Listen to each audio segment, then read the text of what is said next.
नमस्कार. आहार कोल्हापुरी या चॅनेलवरती आपल्या सर्वांचं स्वागत आहे.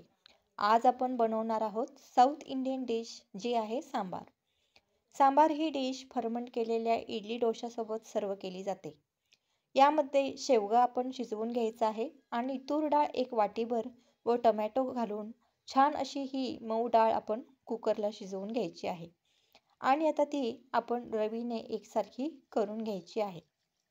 सांबारसाठी सांबार मसाला आपण पावडर तयार करून घ्यायची आहे आणि त्यासाठी तूर डाळ, हरभरा डाळ, उडीद डाळ 1 टेबलस्पून आपल्याला घ्यायचं आहे. मेथी दाणे आपल्याला 1 चमचा घ्यायचा आहे. 7 ते 8 लाल मिरच्या घ्यायच्या आहेत. या सर्व डाळी आपण गॅसची फ्लेम कमी करून भाजून घ्यायचं आहे. भाजलेल्या डाळी थंड झाल्यानंतर मिक्सरला त्याची पावडर करून घ्यायची आहे. मिक्सरला डाळी बारीक करून घेताना यामध्ये मिरे 1 चमचा आपल्याला घालून घ्यायचा आहे.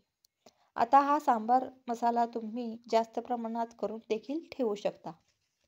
पावडर तयार झालेली आहे आणि चिंच देखील आपण पाण्यामध्ये भिजवून ठेवायची आहे. सांबारमध्ये घालण्यासाठी मी आज काकडी चिरून घेतलेली आहे. या सांबारमध्ये काकडीचा स्वाद जो येतो तो अप्रतिम असतो. आता जे काही आपण सांबारामध्ये भाजी घालतो त्या प्रत्येक भाजीचा स्वाद या सांबारमध्ये उतरतो. आता फोडणीसाठी आपण भांडं ठेवायचं आहे आणि त्यामध्ये तेल घालून घ्यायचं आहे. मोहरीची फोडणी आपल्याला यामध्ये द्यायची आहे. इथे तुम्ही मेथी दाणे देखील घालू शकता. नंतर काकडी आपण यामध्ये घालून घ्यायची आहे. इथं तुम्ही दुधी भोपळा किंवा लाल भोपळा थोडासा घातला तरी देखील सांबारचा स्वाद द्विगुणित होतो. इथे एक थोडासा कढीपत्ता आपल्याला घालून घ्यायचा आहे. त्यानंतर तेलामध्ये त्याला छान असं व्यवस्थित मिक्स करून घ्यायचं आहे. यामध्ये जिरेपूड, धनेपूड, मीठ, हिंगपूड हे देखील आपल्याला घालून घ्यायचं आहे. छान असं हे मसाले आपण घालून घ्यायचं आहे.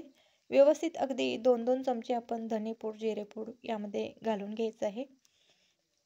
हिंगपूडचा एक त्याला छान असा स्वाद येतो आणि हे तेलामध्ये व्यवस्थित आपण मसाले छान असं परतून घ्यायचे आहेत. आता यामध्येच आपण व्यवस्थित मिक्स करून झाल्यानंतर तिखट घालून घ्यायचं आहे आणि आपण मिक्सरला केलेला सांबार मसाला पावडर देखील आपण यामध्ये घालून घ्यायचं आहे. तिखट हे आपल्या आवडीनुसार आपण घालून घ्यायचं आहे. इथं 2 चमचे मी तिखट घालून घेत आहे.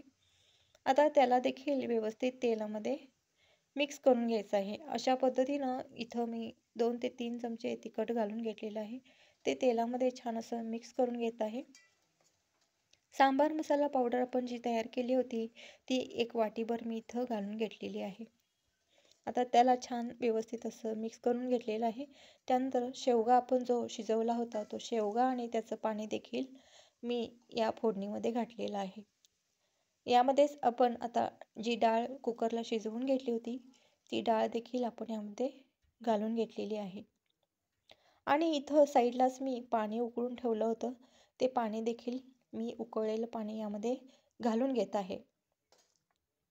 आता 15 ते 20 मिनिटं आपण हा सांबार उकळून घ्यायचा आहे. छान असं या सांबारला आपण उकळल्यानंतर त्याची टेस्ट छान येते. आपल्याला सांबार कितपत पातळ लागणार आहे त्यानुसार यामध्ये पाणी घालायचं आहे. आता इथं चिंच आणि गूळ घालून घ्यायचं आहे. गूळ घातलेला आहे.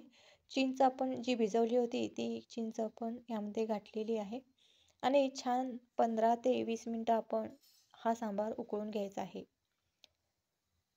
आता जर काही माझी रेसिपी तुम्हाला आवडली असेल तर ते तुम्ही नक्कीच लाईक, कमेंट आणि शेअर करा. आता हा सांबार आपण छान असा उकळून घेत आहोत.